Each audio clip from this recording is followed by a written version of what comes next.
we would just negotiate just a real minimum basic rental rate with the convenience store, put up a peach stand in that convenience store, then go 3 miles away and put up another one. And they would not cannibalize or compete against each other. You can charge whatever you want. And I was like, holy cow, this is a little ATM machine that I can replicate over and over and over and over again. I opened 100 roadside stands, 100 peach stands the very first summer.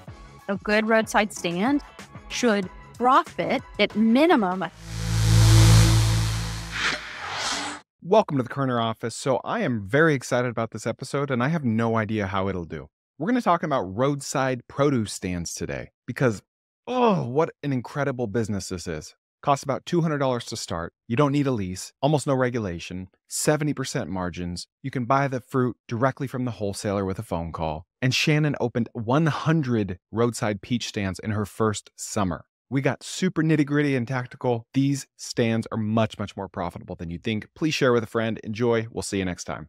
Okay, so let's back up and tell me what you do. Tell me about your business. Okay. So 11 years ago, I am a reporter and a in-depth researcher by trade. So I worked for the Fort Worth Star-Telegram for a number of years. I love the Fort Worth Star-Telegram. Yeah, I was writing and I got in on the tail end of when it was still super cool and like the old guard was there.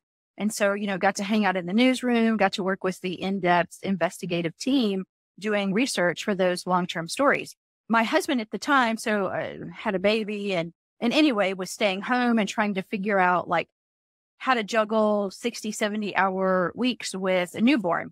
So I took time off and then started doing a lot of freelancing and then went to work for the family software company. We had a very large software company. We did casino gaming. So that's really where I learned the ins and out of marketing and the ins and out of consumer economics, consumer behavior, what compels people to purchase things. In 2013, my dad got very sick. So my dad is the one who founded this big software company. It was quite big for our local area. And anyway, he got brain cancer and he passed away. And at that time, I just decided I really want to do something that's more tangible and then like face to face so I can actually look somebody in the eyes and understand that I am doing something of value. So a friend of mine for years who had worked with us at the software company had said, you got to come out to South Carolina and see what it's like to sell peaches. Like it's a roadside stand business. It's all cash based. Everybody's happy. There's no stress, right? It's not a hard sell. It's the softest sell in the world. So I heard this for a number of years and it didn't really click with me. But when my dad got sick and passed away, and then I went through a divorce and like all this upheaval and transition, I said, okay, all right, I'm going to come to South Carolina. So I got my son, Finnegan at the time was 11. And I said, let's go. We're going to South Carolina. So just he and I went and we apprenticed for the entire summer and at roadside stands. And then they were just straight up peach stands. And there's multiple stands you were bouncing between? Yes. So that very first summer, I'm a little bit insane because I like to go hard and go big in order to consume as many lessons as I can in a short amount of time. So that very first summer that we were there and I was boots on the ground learning, I opened 100 roadside stands, 100 peach stands. The first summer when you were supposed to just be apprenticing? Yes. I decided I had enough skill and aptitude and experience that piece of cake. Yeah. I can do this.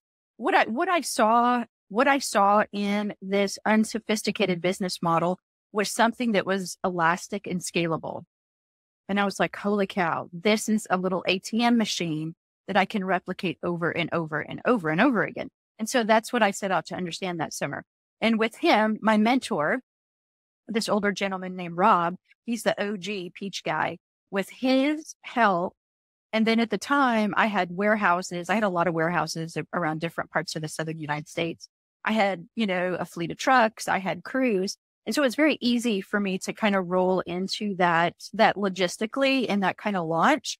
And I absolutely did everything wrong that year, but I learned how to recover quickly, how to pivot and how to make it right. And so that year, I think we did that very first year. Was that 2013? I can't remember honestly if it was 2013 or 2014. I think it was 2013. We did gross sales in excess of $2 million selling just peaches. That's it. Cash. It was insane. Insane. Okay. First of all, why did you have all these trucks and warehouses? Like, where did The those come casino from? business. Okay.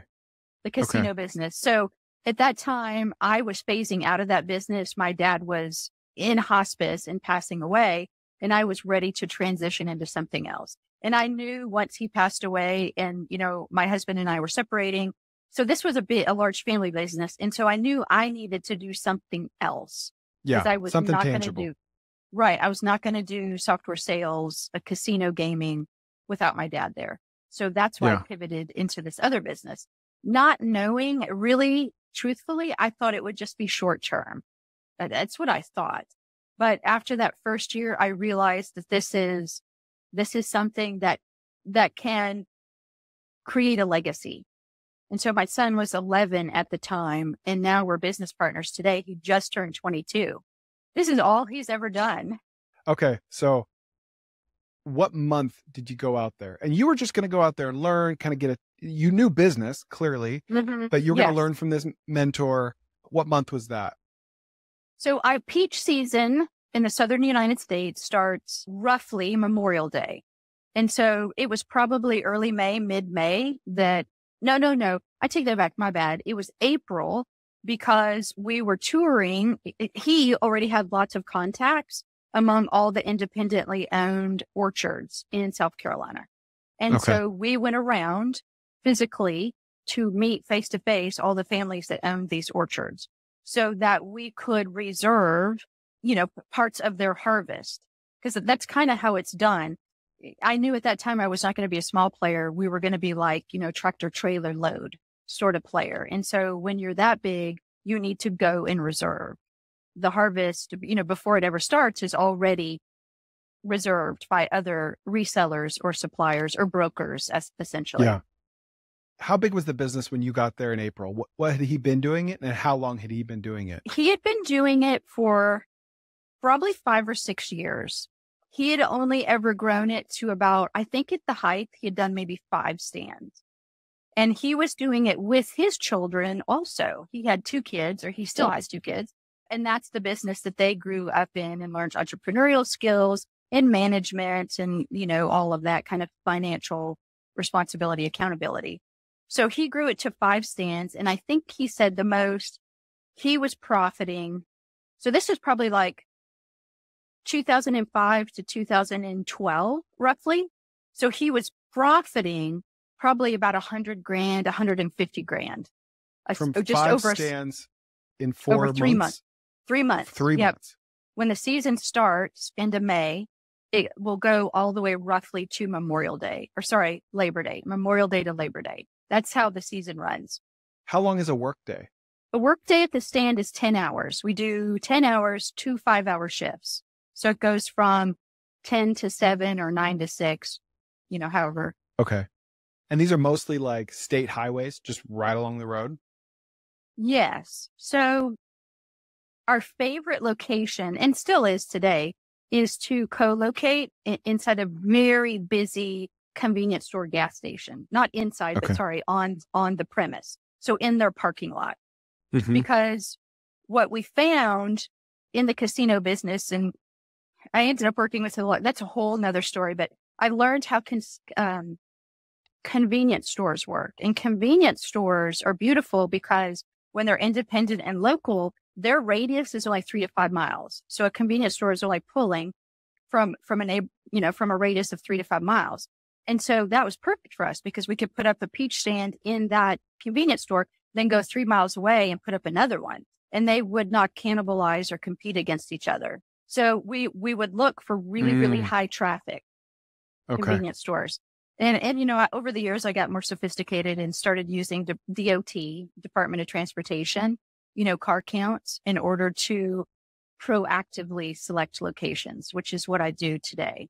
But back then we were just kind of eyeballing it. And so we would just negotiate just a real minimum basic rental rate with the convenience store. And all we did was throw up a 10 by 10 tent Mm-hmm. A couple of Lifetime folding, table, 6-foot table. yeah, a couple of folding tables, some chairs. I mean, it was not fancy. Yeah.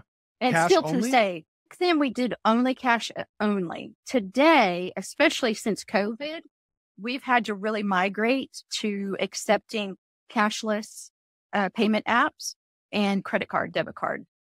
Okay. So now we do both. This gas station unlock was huge because you didn't care if a gas station was 4 or 5 miles apart. You're not going to cannibalize yourself because that's just not how consumer behavior works.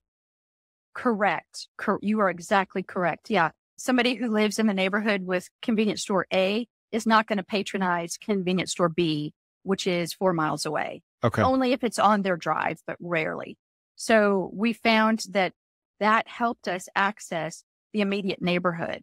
And so then we could just pop up, all over town. And that's how we grew to have 100 stands. I mean, it was really logistically, it's a little challenging servicing that many. And, some of them are dogs, some of them are winners, and some of them are just like, okay. And so there was an attrition.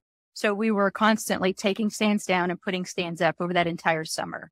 I learned that there were certain thresholds and criteria that would make a stand really profitable. And if I didn't see the results within 3 weeks, I knew I'll just pull it down and go reset somewhere. So I have so many questions. All right. So you go in there, you spend like 4 seconds learning, and then you're like, let's scale this. Yeah. Which is what I would have done. Yeah. Like that's for sure what I would have done. And is your mentor, is he cool with that? Is he trusting of you to do this? He was. We were and are actually still just really good friends.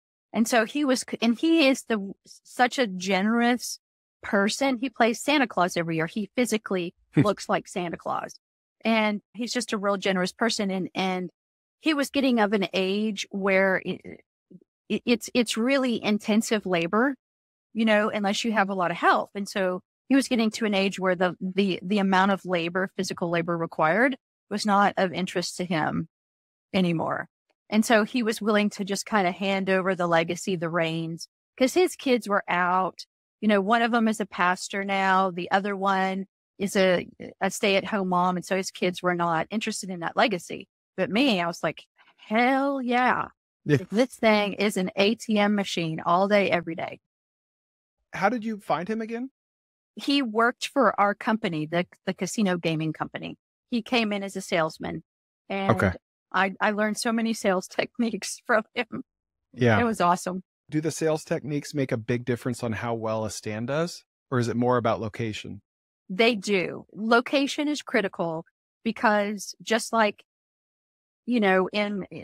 prior to social media, visibility is key. So, in the old days, in the, 20s, 50s, 70s, motorists would visibly have to see the stand with their eyeballs.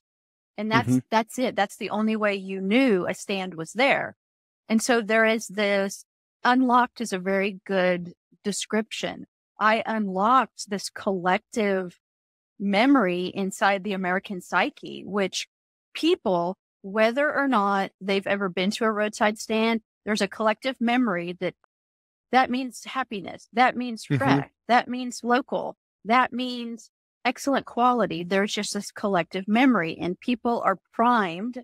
This is what's so beautiful about this business. And there's so few businesses I find in the US that have this same attractive quality, which is the consumer's primed for the transaction before they ever even get into the tent and experience what's there. They just visibly see the image of an apple, the image of a peach or a watermelon, and they see a tent and they know, whoa, all right, I'm stopping. And so visibility was the number one criteria for all of the stands that we did. And it's still the number one criteria today.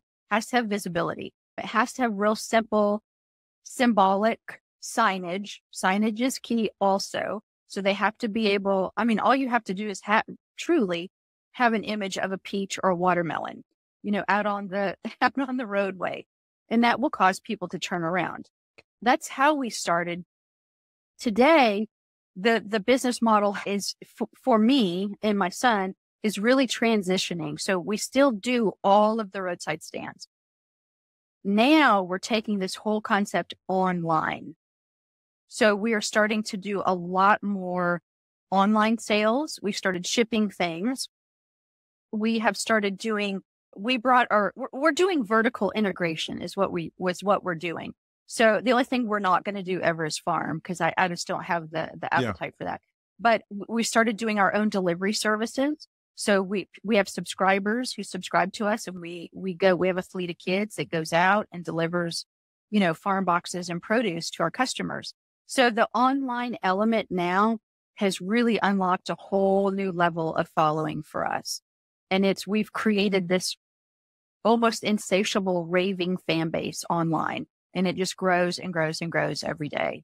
And people track us down all over the Metroplex, wherever we are. And they'll just be like, "Are you at the roadside stand? Are you at the roadside stand?" Because they've seen us on social media. Yeah. And they're excited for the experience. Okay. I want to get back to that, but I still have so many questions. So first of all, I'm a peach aficionado. I'm a fruit freak. I love fruit. I talk about it on this podcast all the time.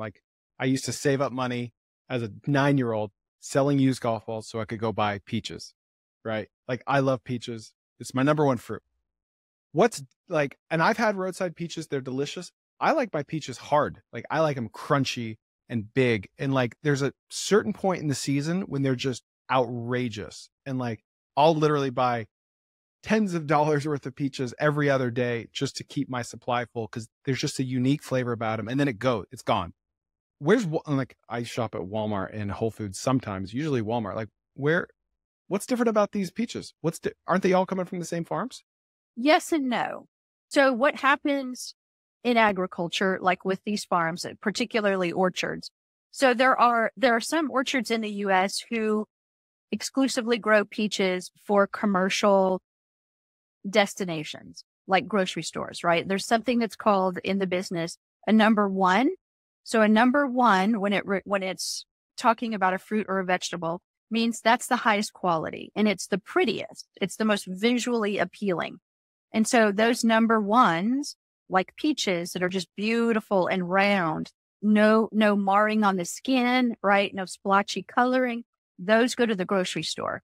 And so when an orchard, knowing the commercial destination, picks them early, and then they immediately go into cold storage. So they're in deep cold storage and, big cold lockers. They're on cold reefer trucks, trains, whatever, getting to the destination. And then once they get there, then they're in cold storage, however longer. What we do, we sell the ugly stuff. We sell the number twos. So this is fruit that is not destined ever for a grocery store. So it doesn't get refrigerated. It's cheaper. It's cheaper. It's ugly. The orchard just wants to offload it. And so they don't go through the expense to refrigerate it. But it's more delicious because it's not in cold storage? That's correct. That is Which exactly is like apples. why. Apples, same thing, right? Yes. Yes. And with stone fruit, like a peach, it will continue to ripen after it's picked. And so when you put it in cold storage for a long time, it aborts that whole process. That's why there's no flavor at a grocery store. And what happens a lot of times to consumers is when you get a peach and you think, "I'll put it on the counter and it'll get ripe." Well, if it's been in cold storage a month, 2 months, it's never going to get ripe. It's just going to rot. It's mealy. Starts getting leathery. Yes. You'll see the leathery skin, which means it's dehydrated. The meat of the peach is real mealy, and the texture is real different. Not good. And it'll start turning brown from the inside out. So towards the pit, it'll turn brown to the outside. And so all of those are indicators been in cold storage way too long. So for us, we get produce that's not refrigerated. Now it may come from the orchard, depending on the broker. So that's the middleman between the orchard and me.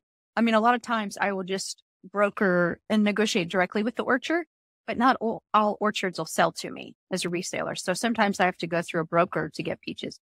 Anyway, sometimes the broker will put the peaches on a cold storage truck, a reefer, to get them to Dallas.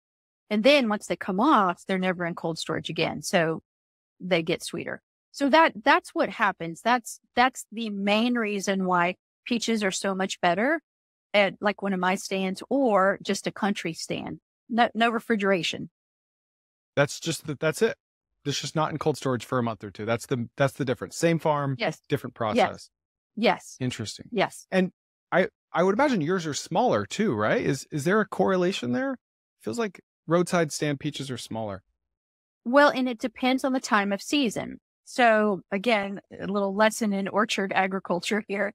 Orchard, the reason our growing season is so long in the US, like from Memorial Day to Labor Day, is because an orchard will plant 25 different varietals in a single orchard. And so on, May 15th, they're harvesting red flame peaches. And then 2 weeks later, they're harvesting June princes. And then 2 weeks later, they're harvesting red globes. And so it goes, and so it goes, and so it goes. And as the season, right, wears on, the peaches are getting bigger and bigger and bigger and bigger. Okay. Because it's later in the season, they get more sun, they're just on the tree perhaps a little bit longer. And so they get bigger. And with orchards will prune the blooms, the blossoms off of the trees so that the peaches will grow bigger. Yeah. Yes. And so they get more sunlight, right? And when the peaches are real small, they're probably competing for sun. Yeah, that essentially. To answer your question, it just depends on the time of the year. Yes, on the front end, peaches are usually smaller. And then at the end of the season, you're getting the big softball size ones that you probably like. I will literally eat 4 a day of the softball size ones and won't even think twice. Yeah. All right. What do the margins look like on these? Both directly from a farm and from a broker.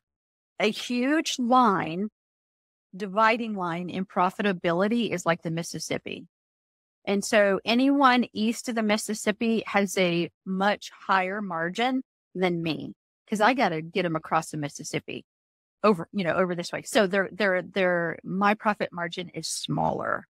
It depends on how good the harvest is. So geographically, that determines how profitable we are. Whether the harvest was good that year, last year was horrible. Georgia lost like 90% of its crop because of late season freeze. Mm-hmm. And so the cost of peaches was astronomical last year. For peaches come in what they call bushels, right? Most agriculture is in a bushel. That's how they measure it. And so peaches will come in a half bushel case, which is a 25-pound case. So for me, normally I'm paying about, I would say anywhere from $28 to $32 for a 25-pound case of peaches. That's pretty normal for us west of the Mississippi. East of the Mississippi, they're paying like $12 to $15. Holy cow. For the same like 50 case cents a pound? Mm.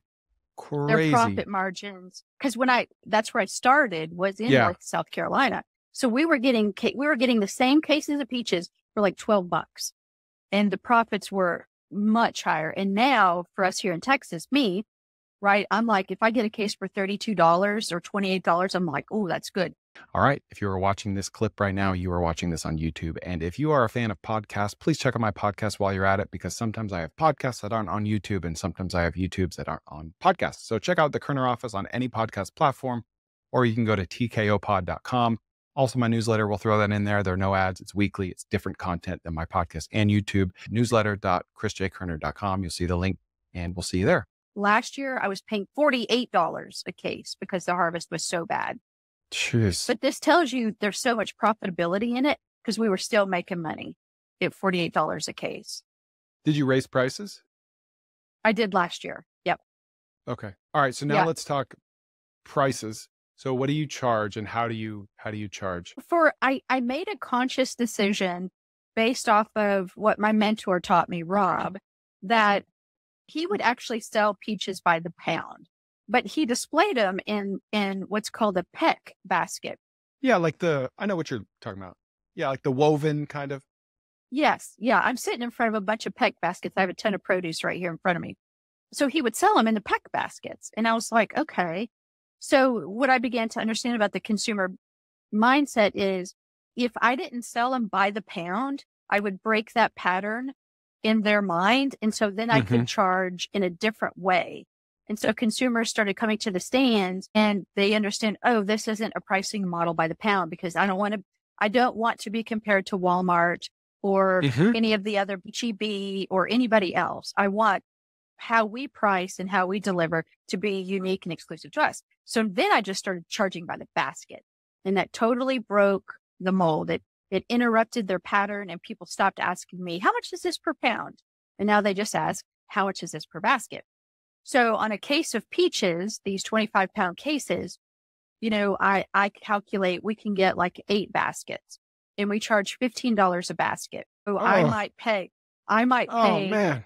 $28 to $32 I'm like sweating over here for a case of peaches, and I am grossing about $120 out of that case. That is beautiful. When the harvest is good, when I can get the wholesale price I'm looking for, and the consumer doesn't even blink. Yeah, no, they're there for the experience and the nostalgia and the taste. And what was the effective price per pound before? Like, you know what I'm saying? How much did your revenue go up when you switched the model? Oh my gosh. Or what's your effective 60%? price per pound now? Like how many pounds is a peck? I guess I could just divide like 3 pounds. So the small pecks that we use, it's an eighth of a peck. And so we usually put about 4 pounds in there. So we're charging $15 for a 4-pound peck, essentially. And then you dump the peck out in a bag, right? Yeah. You keep it. Because I went to a stand recently and I'm like, whoa, I don't get the peck? What are we doing here? Yeah. Give a brother a peck. Yeah. And I'll tell you, I did used to sell them. So you being in Texas, you know where Jacksonville is? Uh-huh. So I go out there a whole lot to buy produce. My favorite basket company in the USA was there. They were called the Texas Basket Company. And after 105 years, they closed their doors this March. What? Yes. Who's going to get that customer list? South Carolina Basket Company consumed their list. And so now if I want baskets, fortunately, because I've done so many stands, I have hundreds of baskets. But I don't have the option then to go shop at the store because they would do unique things anyway. So that was a real loss. How much do the baskets cost? So the baskets, when I got them from the Texas Basket Company, they would sell them in a sleeve. So we would get 20, 25, I can't remember, in this big sleeve. And we would pay, they were like $2. Wow. $2 per basket. And I think now for me, if I want to get them from South Carolina, they're probably closer to $4 per basket. Do people ever ask to buy them at the stand? All the time. And which is another reason why I had so many, because I would sell them. People want them as a gift, or I want the basket. I'd be like, of course, it's an extra, whatever, $2, $3, and they could buy it. So $4 a pound, that's not outrageous. Like I pay $3 at the grocery store, Yeah. And they're not as good. But your margins are better than the grocery store is the thing. A lot better. And they're good. They're good. All the produce here is good. And people have learned with us, it's not a fight to be heard or understood. So, when you get stuff from the grocery store and you want to ask questions about it. What farm did this come from? How do I store it? How do I know when it's right? How do I cook it? We get to answer all of those questions. But then I think more importantly, when something flat out isn't good or doesn't taste good, it's not a fight with us. We don't care. All you have to say is, hey, I didn't like this. Great. What else can I get you? Because just the nature of produce, it's not always going to be good. It's not always going to be right. And so it's been a little bit over the years, a training process to tell our customers, it's okay. Just say that this sucked. You're not offending me at all. And we'll just replace it because we don't have x-ray vision. I don't know that watermelon's not any good. Yeah. Now, when you took over in South Carolina, was he putting stands in gas stations or was he just kind of roadside? He was setting up in the parking lots of convenience stores. Okay. So he was doing that already. Yeah. Now, what's your typical location? Like I'm thinking DFW, right? Like we both live here. Like, are you on a state highway kind of out in the exurbs, or are you like in like Allen or Plano in a gas station? Which I'm sure you're all over, but what's your typical location? So we've done all of the above. When we first came back to Dallas Fort Worth, I would open much larger stands. So we have these commercial sized tents that we get from a wonderful tent company in Fuquay Varina, North Carolina, called King Canopy. And these are hardcore industrial tents. And they go up at the beginning of the season and they stay put. We do not take them down until Labor Day. And so we would go out into the country, you know, in a real busy thoroughfare, high visibility, and set up these really big stands. We might do a 10 by 20 tent. We might do 20 by 40. So just depending on the traffic that we had, you know, because we were putting big Gaylords, the big watermelon bins, cantaloupe bins. We just have tons of stuff there. So we've done those. We have moved into the city limits. Now I have a really good relationship with the city of Fort Worth, and they're very accepting of like pop-up produce people. I've gotten to know them very well. And so now it is acceptable for me to set up inside the city limits just on University Drive by TCU. For years, we've had a stand really close to TCU in the parking lot of Old South Pancake House, which is a really high traffic pancake house. Open. I went to TCU. I know that intersection. We've been sitting there for years. There's like a hipster sandwich place right there, I think. Oh, Eatsy's is across the street, which all the TCU kids love. So we've been set up there for years. And this last year was our last year there because the city had University Drive completely torn up. And so they put all these medians in. I mean, it was a nightmare and customers could not get in and out. So now we're still on University Drive, but we're closer down to the stockyards. Now we're in an actual building. We have become part of La Pulga, which is this old Mexican flea market. And so we're consuming some of their real estate here to actually build out a shoppable 24/7 farmers market. We do a ton of farmers markets and artisan markets, you know, sip and shop type stuff. That works really well for us. During the summer, I have an entire fleet of kids. That's when we're busiest. And we'll have our permanent locations. And then during the weekends, we're running maybe 6 to 8 different pop-ups simultaneously because all the kids, and these are high school kids and college kids, they'll come get, a tent, a kit, and they'll go to the location and pop up for the day. And then they tear down and bring everything back. So we'll have lots of kids doing that. Every year I do some sort of new business segment. So every year we build a new line of business onto the core, which is the roadside stand. 2 years ago, I started working with homeowners associations because I wanted to have what's so attractive about pop-ups is you condense the number of hours that you're open, but you have the highest traffic. So and this happened during COVID when the HOAs were bringing all of the food trucks into the subdivision to cater to the residents. And so then I started working with really highly populated residential communities. We could have a dedicated audience for a short amount of time. And oh my gosh, that was highly. So in essence, we're doing mobile farmers markets now. We go into a neighborhood. We're there for 2 hours. Wham, bam. We do 2 like hours, anywhere wow. $1,000 to like $2,500 worth of sales in 2 hours. And then we're packed up and we're out. And we try to roll those during our slower days of the week, which might be Monday, Tuesday, Wednesday. So we're doing those types of mobile farmers markets. And now with our subscription service model, I'm getting into the really high-end condo environments here in Fort Worth. So that not only can we introduce ourselves and you can shop spontaneously with us, one day a month, also we'll take your subscription business so that we can go one day a week to the Tradition, which is our newest one. It's a independent living facility in Clear Fork, and we can just drop off all of the farm boxes on a single day to all of the residents there. So so I try to add some business segment every single year onto that core. Yeah. What's like an outrageously successful location? What does that look like on a daily sales basis or seasonal? I have a peach calculator. So I created this. Yeah. I call my framework the Roadside Riches Framework. So if you want to learn how to do this, I do have a framework. I have a business blueprint. Of course I do. So now I have a peach calculator because what was happening prior to COVID is I was teaching people just face to face, one on one, mostly students, how to do this so that they could just work the summer months. And I'm still doing this, but so that they could work the 3 months out of the year, earn enough money to pay for tuition and or pay for all their living expenses.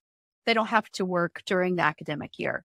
So the Peach calculator is designed with all of the averages. A good roadside stand should profit at minimum $1,000 a week.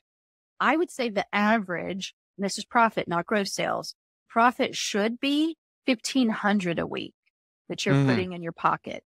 Now, a really good one, a really good roadside stand is doing $2,500 to $3,500 in profit a week. So that's one stand.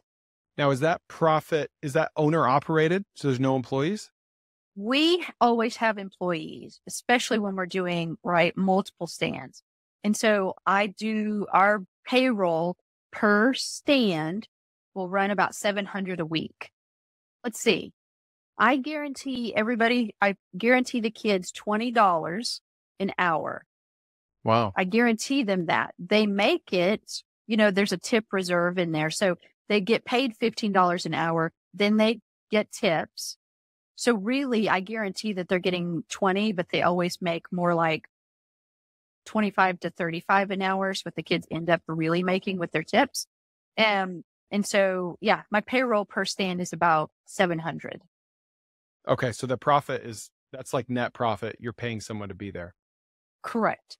Okay. Yeah. Payroll is just one of those overhead expense items. Yeah.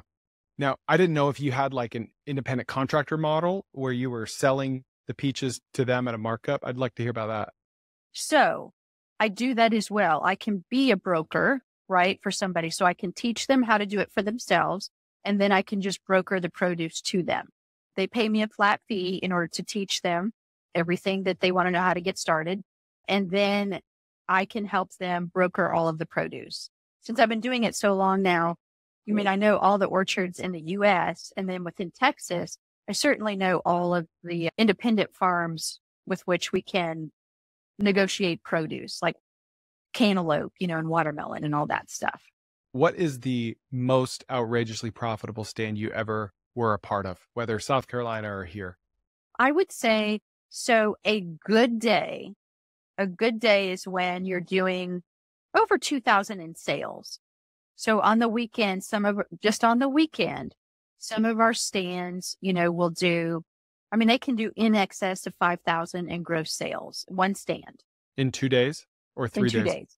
2 days. Jeez, yeah. Louise. And then is it just the location, or if you were to split it up, location and sales acumen, what's the percentage on each?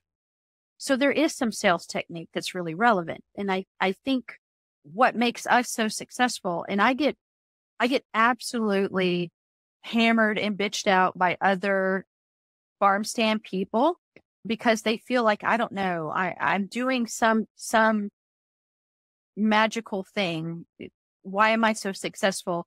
And they're still struggling, to make $7 on some tomatoes. I think a lot of people who are in traditional produce people don't understand is you have to create that experience. And then on top of that, you have to be able to tell a story, right? As a business person, if you cannot create value inside the customer's mind, then they're not going to pay the $15 that you're asking.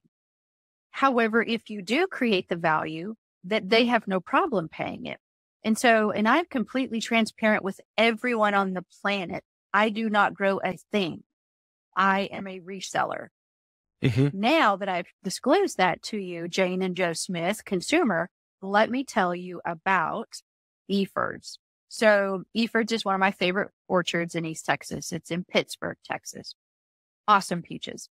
And so I will go into the whole story about this orchard, and the consumer gets the story about the orchard. So they feel like, Now I know a little bit more about this. Not only do we talk about, and I teach every kid who works for us this, that we call it storytelling selling. You need to be. I tweeted about this yesterday. Literally, I said, not tell your story. I said, sell your story. It is the best sales pitch you have. It was just yesterday. Yes. Storytelling selling. That's what we call it. And then on top of knowing where the peach is from, we know when it was picked. We know what the flavor profile is like. We know what the varietal name is. We know whether it's a cling peach or a freestone peach. I mean, that's how you know this. That's how you become the authority and the expert. And so people will pay you for that expertise. So when you present yourself through storytelling as the expert and the authority, and then you can create that value, you can charge whatever you want. Yeah. And you're creating more of a relationship with them because you're talking, you're building rapport and trust and expertise. Like it's all in one. Yes. Yes. It reminds me of that Portlandia skit. Have you seen that about the chicken that was locally sourced? Yes. And they go out to the farm and they watch it. Oh gosh. Yeah. My son Finn loves that show. Yeah. So are you able to get the peaches from Eford's at a better price since it's more local? So Eford's, Gary, he's now the owner. He's one of the orchard owners who sells to a broker. And so I cannot buy directly from him. Yeah. And I've talked to him and I've met him several times. He's negotiated at some point in the past to sell to a wholesaler in Dallas.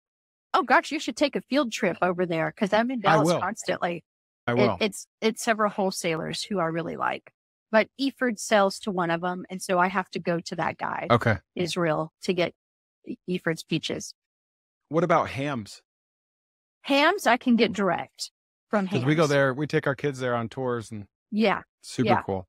Yeah, I can get peaches direct from hams here, west of here. And you may not, are you familiar with Weatherford, Parker Camp?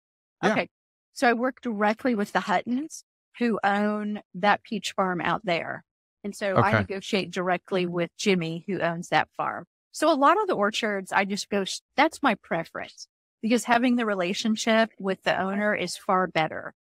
Yeah. It's better prices. I can call them if I'm in a pinch. They'll help me out. The fulfillment is easier. It's just a lot better all around. There's a gas station less than a mile from me that gets like, I'm a nerd. I know traffic counts. I know traffic counts and it gets like 40,000 cars a day, 50,000 maybe. And it's like, it's only 2 lanes. Like it's always backed up and there's no stand there. That would be a perfect location for you.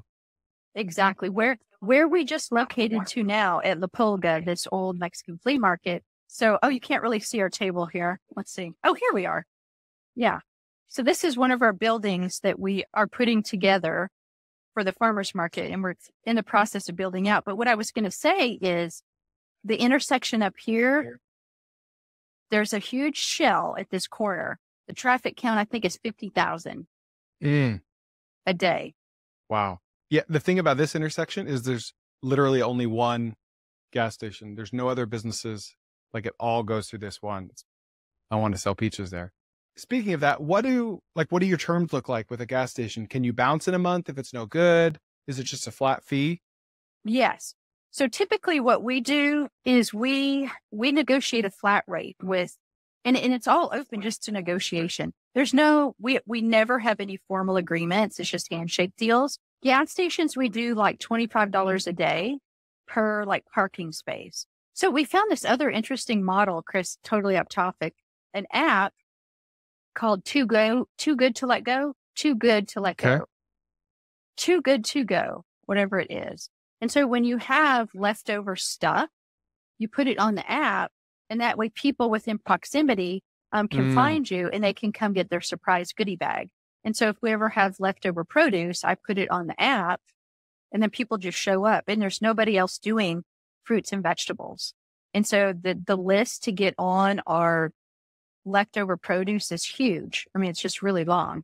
So we constantly have people trying to get leftovers from us. Some places have been far more expensive. You know, when we were at the Pancake House, the owner there, lovely guy, he wanted a lot more.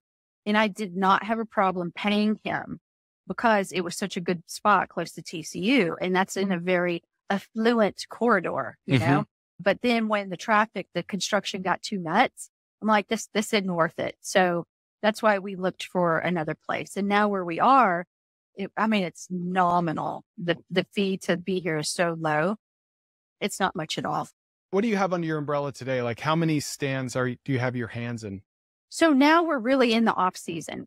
It is, since peach season is over, we collapse down all of our stands, and normally I am not open this late. What we're doing though now is expanding our business segment in this off season period so that we can continue to build the whole, holistic business model, so that we can take what is truly seasonal business, May through September, and build it to 12 months or at least 10 months out of the year. There's not much going during January and February because, it's the winter time. So there's not much to sell. So right now what we do is we do a lot of mobile farmers markets. So during the weekdays, we're going out to HOAs. We're going to condo associations. We're doing those committed pop-ups. And then we have our store here that we keep open. And then on the weekend, we do farmers markets. Plus we're having our store open. Okay. So you're kind of more focused right now on teaching others how to do this and kind of being a broker for them. And then is it accurate to say kind of shrinking your footprint and trying to be more condensed in DFW as opposed to having a zillion stands everywhere? I am. Yeah. After 11 years now, it is a lot of physical labor. And during the peak of the peach season, it's easily 80-hour weeks when you're doing that many locations, the logistics of the thing. What about the Peach Truck, that company? What do you know much about them? Yeah, the Peach Truck, they're based out of Nashville. And so what they have done, they say that they have 60 locations around Nashville. And what they do is they are popping up physically inside another business. And I think what they do is kind of consignment. Without knowing exactly that business model, I think they do a consignment. So they may have peaches in a cake shop or something, right? And then that business is selling the product, taking the sales, and then splitting it with the Peach Truck. So they may only have one or two dedicated pop-up tents around Nashville, and the rest is consignment, is what I think they are doing. Now, what they have really moved to, and they got an influx of capital maybe a year or two, is they're truly dedicated to truck sales. So they work with Titan Farms, which is the largest peach orchard in the U.S., and they're in South Carolina, and they have 7,000 acres of peach trees. Jeez. And so the Peach Truck is just consuming that harvest. And then, they do pre-sales. You have to RSVP and do a pre-sale with the Peach Truck in advance of the harvest. And then they will roll out. And now they actually have, logistically, they have warehouses here in DFW, because they'll have little 10-foot box trucks rolling out to do deliveries for them. So now they're doing satellite warehouses in these really populous areas. Okay. Interesting. Man, well, this was amazing. I really appreciate your time, Shannon. Anything else you'd like to leave us with, or where can everyone find you when this goes live? Yeah. So we're called Roadside Republic. We're at roadsiderepublic.com. We're on TikTok. And so we're doing a lot of content. You can find us at roadsiderepublic.com, on TikTok, we're on Facebook. And we work with, 25 to 200 kids during a summer season. And so they come to the stands to earn college tuition, and we actually teach them how to go out and do this for themselves in order to pay for school. And so during COVID, we put together, I actually filmed, I created a course, filmed it with my son, Finn, and that's available too online now for people who want to have that sort of experience for themselves and not, come train with us one-on-one. That's amazing. Yeah. If you'll have me next season, I'd love to go film a video with you, like a a dirty jobs type video, just behind the scenes. You can unload trucks with us and get real hot and real sweaty. I'd love it. I'm going to eat half your inventory though. You might need to take out a loan to pay for it. We do too. We eat everything that we sell constantly. That's awesome. All right. Do you love peaches as much as I do? Do you love this business as much as I do? I hope you do. Thanks for joining on the Koerner Office. Please share with a friend, subscribe, give me a 5-star review. Love you very much. See you next time.